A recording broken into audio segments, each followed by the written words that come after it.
Brought to you by V-Guard, co-powered by Sensodyne. Chhatrapati संभाजीनगरच्या लोकसभेच्या प्रचारासाठी अवघे काही दिवस आता बाकी राहिले आहेत आणि प्रचाराची रंधुमाळ जी आहे ते सुरू आहे। गल्लीबोळा जाऊन महायुतीचे कार्यकर्ते जे आहेत ते प्रचार करतायत आणि ह्यावर बोलण्यासाठी आपल्यासोबत आहेत तो महायुतीचे उमेदवार संदीपानजी भुमरे। काय सांगाल, कसा प्रचार सुरू आहे? प्रचार एकदम चांगला प्रचार चालू आहे। अगदी उत्साहात प्रचार चालू आहे। सगळे कार्यकर्ते कामाला लागलेले आणि गल्लोगल्ली घरोघरी जाऊन धनुष्यबाण या निशाणीवर बटन दाबावं 13 तारखेला हे कार्यकर्ते घरी घरी जाऊन सांगू राहिले। कुठेतरी तुमचे जुने सहकारी असलेले तुमच्या विरुद्ध तिकडे विद्यमान खासदार आहेत, कसं आव्हान असणार आहे सगळं? मला वाटतं जे काही विद्यमान खासदार आहे आणि माजी खासदार आहे, मला तरी वाटतं कुठलंही आव्हान नाही। पालकमंत्री म्हणून मी 2 वर्ष जे काम केलं आणि महाराष्ट्रात 5 वर्ष रोजगार हमी आणि फलोत्पादन म्हणून जे मी काम केलं, त्याच्यामुळं मला काही वाटत नाही की माझ्यासमोर कुठलं आव्हान आहे। कारण सगळे कार्यकर्ते सोबत आहे, महायुतीचे पदाधिकारी आहे आणि मतदार वर्ग सगळा खुश आहे। त्याच्यामुळं मला वाटत नाही कुठलं आव्हान आहे म्हणून। काल TV9 मराठीच्या मुलाखतीत बोलताना नरेंद्र मोदी म्हणाले की जेव्हा उद्धव ठाकरे आजारी होते तेव्हा मी रेश्मीवांना दररोज फोन करून त्यांच्या आजाराची विचारपूस करायचे आणि त्याचबरोबर उद्धव ठाकरे हे माझे शत्रू नाहीत, त्यांना जर कधी अडचण आली तर पहिला मदत करणारा मीच असेल। मग असं बोलताना कुठेतरी नरेंद्र मोदी यांनी उद्धव ठाकरे यांच्यासाठी वेगळी विंडो ओपन केलेली आहे का? कसं असतं, राजकारण विषय हा वेगळा आहे आणि जे काही समजा आता नरेंद्र मोदी साहेब म्हटले किंवा ज्यावेळेस उद्धव साहेब आजारी होते त्यावेळेस मी रेश्माताई ठाकरे यांना नेहमी फोन करायचो। राजकारण राजकारणाचे वेळेस असतं आणि एखादा माणूस बिमार असला मग तो कोणत्या पक्षाचा असून द्या, कोणत्या जातीचा असून द्या, त्याला मदत करणं हे आपलं कर्तव्य आहे। त्याच्यामुळं असं काही नाही की नरेंद्र मोदी असून द्या, कोणी असून द्या, की आपण सगळ्याच समाज कोणाला बी आपण मदत करण्याचा प्रयत्न करतो, पण राजकारण हा विषय वेगळा आहे। ते बोलताना असंही म्हणाले की बाळासाहेबांचं माझ्यावर प्रेम होतं, त्यांचं कर्ज मी विसरू शकत नाही आणि त्यामुळेच मी शिवसेनेचा मुख्यमंत्री, बाळासाहेबांच्या शिवसेनेचा मुख्यमंत्री या ठिकाणी बसवला। म्हणजे बाळासाहेब असे एक माणसं होते की बाळासाहेबावर सगळ्या जगाचं प्रेम होतं। मोदी साहेबच आहे पण सगळ्याचं प्रेम बाळासाहेबावर होतं आणि बाळासाहेबावर प्रेम होतं। आणि नरेंद्र मोदी साहेबांनी मला एक सांगायचं की शिवसेनेचा मुख्यमंत्री म्हणजे जो खरा हाडामासाचा शिवसैनिक आहे, एकनाथजी शिंदे साहेब, त्यांना मुख्यमंत्री बनवण्यासाठी मदत केली। आणि मला तरी वाटतं जे बाळासाहेबाचं स्वप्न होतं की शिवसैनिक मुख्यमंत्री झाला पाहिजे, हे स्वप्न पूर्ण करण्याचं काम जर कोणी केलं असेल तर ते नरेंद्र मोदी साहेबांनी केलं। असंही बोलताना असं म्हणाले की राष्ट्रवादी आमच्यामुळं फुटली नाही, शरद पवारांच्या घरातलं भांडण आहे, कोणाचं नेतृत्व द्यायचं त्यावरून संघर्ष झाला, जो वयाच्या कुटुंबात सांभाळू शकत नाही तो महाराष्ट्राला काय सांभाळ, असाही सवाल मोदी। मला काय म्हणायचं, राष्ट्रवादी फुटली हे आज आरोप करू राहिले की राष्ट्रवादी फोडली, राष्ट्रवादी फोडली, पण शरद पवारांना किती जण फोडले आतापर्यंत? भुजबळ साहेब असतील, गणेश नाईक असतील, असे किती जण शरद पवार साहेबांनी फोडले, मुंडे साहेब असतील, धनंजय मुंडे, असे अनेक जण शरद पवार साहेबांनी फोडले। जैशी करणी वैशी भरणी, त्यांनी पक्ष फोडायचं काम केलं, घरं फोडायचं काम केलं। आता त्यांचा पक्ष फुटला, त्यांच्या घरात फूट पडली, त्याच्यात काय दुमत आहे? कारण त्यांनी सुद्धा किती उदाहरणं सांगितले मी की असे किती जण आहे की त्यांनी फोडण्याचं काम केलं, त्याच्यामुळं आता दोष देण्याचा अर्थ नाही। त्यांनी अगोदर फोडाफोडी केली, त्यांनी घरं फोडली, त्याच्यामुळं आता त्यांच्या घरात फूट पडली। त्याच्यामुळं काय असं नरेंद्र मोदी म्हणतात राष्ट्रवादी आमच्यामुळं फुटली नाही।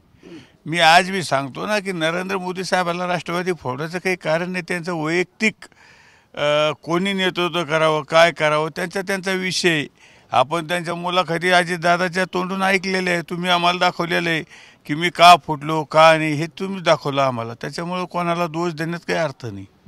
माझी स्तुती करून नकली शिवसेना म्हणता, हातपाय हलवू शकत नव्हतं तेव्हा आजारपणाचं माझं सरकार पाडलं, मोदींना पलटवार केला उद्धव ठाकरे यांनी। मला काय म्हणायचं की आजारीपणाचा विषय नाही। उद्धव साहेब 2.5 वर्ष मुख्यमंत्री होते। 2.5 वर्षाच्या काळात 2.5 दिवससुद्धा मंत्रालयात आले नाही। थोडा दिवस आजारी होते पण मला एक सांगा की त्याच्या अगोदर आले का मंत्र्याला, तेव्हा का आजारी होते का ते? आम्हाला सुद्धा मंत्र्याला ते 2.5 वर्षात आम्हाला सुद्धा 4-5 वेळेस भेटले नाही आम्हाला. आणि मला एक सांगा, राज्याचा कारभार करीत असताना मुख्यमंत्री कसा असला पाहिजे? जनतेतला असला पाहिजे. हे काही पक्ष चालायचा नाही, इथं काही आदेश द्यायचा नाही. याला जनतेच्या अडीअडचणी, जनतेचं काय रोजचं प्रश्न आहे महाराष्ट्राचे, हे सोडवण्यासाठी जनतेचा मुख्यमंत्री असला पाहिजे, जनतेचा असला पाहिजे. मला एक सांगा, ऑनलाईन थोडंच कारभार चालतो हो. ऑनलाईन का 2.5 वर्ष तुम्ही ऑनलाईनच करणार का? मग मला एक सांगा, जर कधी आजारपण होता, त्यांचा आजारपण होता, आम्ही सगळे एकनाथ शिंदे साहेबासोबत गेलो आणि मग आजारी होते तर एकदम कसा आजार गेला त्याच दिवशी त्यांचा, दुसऱ्या दिवशी कसं काय एकदमच धीड झालेत, एकदम आजार गेला, हे कसं काय झालं? जर आजारी होते तर मग बघितलं असतं की मुख्यमंत्री असताना कशी त्यांचं आजारपण दाखवत होते, आणि मुख्यमंत्रीपद आम्ही बाहेर गेलो तर लगेच आजारपण गेला त्यांचा. मग मला एक सांगा, उलटं चांगलं झालं ना, आजारपण एकनाथ शिंदे साहेबांनी घालवला त्यांचा. एकनाथ शिंदे साहेब जर मुख्यमंत्री होते तर अजून आजारीच राहिले असते ना. एकनाथ शिंदे आम्ही बाहेर गेल्यामुळे लगेच त्यांची बिमारीच गेली. मात्र नरेंद्र मोदी बोलताना म्हणले की बाबा त्यांना पहिली जर अडचण आली तर पहिला मदत करणारा मी असेल. मग त्यांच्यासाठी एक वेगळी विंडो त्यांनी ओपन केल्याचं असं तुम्हाला वाटतं का? कोणत्या बाबतीत सांगितलं? राजकारणाच्या बाबतीत नाही सांगितलं. त्यांनी सांगितलं जर कधी आजारी वगैरे काय अडचण असेल त्यावेळेस आपल्याला, आपण म्हणत नाही का कोणाला काही गरज पडली तर मी तुम्हाला मदत करीन. तसं नरेंद्र मोदी साहेब उद्धव साहेबालाच नाही, सगळ्यालाच मदत करतात. त्याच्यामुळं राजकारण, मी सांगितलं, राजकारण सोडून बाकी मदत करतं माणूस. ही माणुसकी आहे, आपला धर्म आहे, आपल्याला संस्कृती आहे. का 24 तास राजकारणच आहे का? काय प्रचाराचे मुद्दे आहेत, काय मुद्दे घेऊन प्रचार करताय? प्रचाराचे मुद्दे म्हणजे मूलभूत सुविधा आहे. पहिला विषय तर नरेंद्र मोदी साहेबाला तिसऱ्यांदा आपल्याला पंतप्रधान करायचे, आणि नरेंद्र मोदी साहेबाच्या काळात 10 वर्षाच्या काळात अनेक कामं झाली. मेन म्हणजे जे बाळासाहेबाचं स्वप्न होतं की राम मंदिर झालं पाहिजे, हे नरेंद्र मोदी साहेबांनी राम मंदिर केलं. दुसरी गोष्ट, काश्मीर 370 कलम हटले पाहिजे, ती 370 कलम हटवण्याचं काम नरेंद्र मोदी साहेबांनी केलं. अनेक वर्ष फक्त आपण म्हणत होतो राम मंदिर झालं पाहिजे, राम मंदिर झालं पाहिजे. हा विषय काही नवीन नव्हता. हा विषय 50 वर्षापासून धगधगत होता. हे काम नरेंद्र मोदींना केलं. 370 कलम आपण बघितलं असं, आपल्याला कुठला अधिकार तिथे नव्हता, ते काम नरेंद्र मोदी साहेबांना केलं. दुसरी गोष्ट, आपल्या देशाला कुठं जगात मान नव्हता, आणि आज आपल्या देशात नरेंद्र मोदी साहेबामुळं जगात देशाचा म्हणजे हे वाढलेलं आहे, म्हणजे आपण त्याला काय म्हणतो, मान उंचावलेली आहे.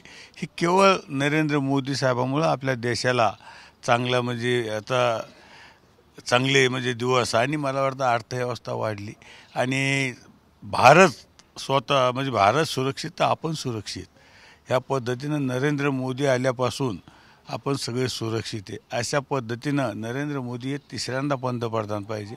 एकनाथ शिंदे साहेब, देवेंद्र फडणवीस, अजितदादा यांच्या नेतृत्वाखाली अनेक विकासाचे कामं झाले महाराष्ट्रात. जे कधी कामं होऊच शकत नव्हती ते कामं ह्या महायुतीच्या काळात होऊ राहिले. आणि मला सांगायचं की तडकाफडकी निर्णय, उद्धव साहेबांना 2.5 वर्षात कधीच फाईलवर सही केली नाही, कधी पत्र वाचवलं नाही आणि सही केली नाही. हे एकनाथ शिंदे साहेब रोज जे काही कामं असतील ते मार्गी लावण्याचा प्रयत्न करतात. अजितदादा असतील, देवेंद्र फडणवीस असतात. असं चांगलं गतिमान सरकार आहे. शेतकऱ्याचं सरकार आहे, कष्टकऱ्याचं आहे, कामगाराचं आहे, उद्योगपतीचं आहे, महिलांचं आहे. महिलांना सक्षमीकरणासाठी सुद्धा ह्या शासनाने अनेक निर्णय घेतले. शेतकऱ्याचा पीक विमा असन, शेतकऱ्याचा अतिवृष्टी असन, शेतकऱ्याचं सततच्या पावसाचं असन, दुष्काळ असन, असे अनेक कामं करण्याचा प्रयत्न केला. निश्चितच. शेवटचा एक प्रश्न घेतो. तुमच्या प्रचारात नरेंद्र मोदी यांच्यासह कुणाची सभा होणार आहे का छत्रपती संभाजीनगर लोकसभेमध्ये? माझ्या या छत्रपती संभाजीनगर या जिल्ह्यात लोकसभा मतदारसंघात आता आज आम्हाला कळलं, आता 5 तारखेला तिसऱ्या टप्प्याचा प्रचार थंडावणार आहे, आणि मग तिसरा टप्पा झाल्याच्या नंतर आज उद्या आम्हाला नरेंद्र मोदी असतील किंवा योगी साहेब असतील, आणखीन कोण कोण असतील, त्यांच्या सभा आम्हाला आज कळतील आणि तशा पद्धतीनं आम्ही सभा लावू.